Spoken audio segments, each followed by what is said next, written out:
I had a friend, let's call him Bob, it's not his real name, who'd readily make promises and just as readily break them.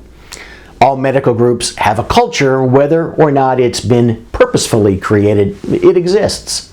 All medical groups have a story too, a story its leaders or members or both tell about the group. So while culture exists, story itself is a representation or an image of culture. Some say that story is how culture is transmitted. But what I'd like you to focus on is the impact of the match or mismatch between story and culture within a medical group and how it affects the group both internally and externally.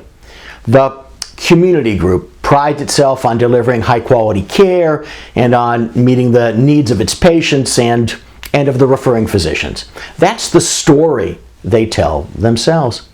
Now, if that story matches with the actual culture, that is, the group actually delivers high-quality care that meets its customers' needs, then value is being created for the customers, and it's likely that the group is highly performing internally.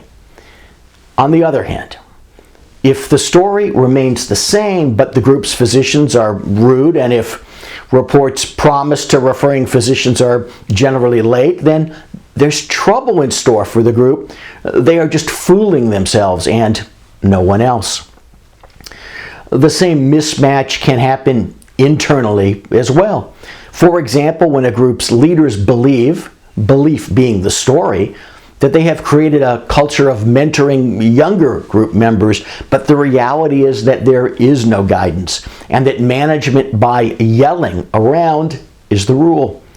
That's a misalignment of story and culture, and it creates a cancer within the group. My friend Bob thought that he was a man of his word, but that was just a story.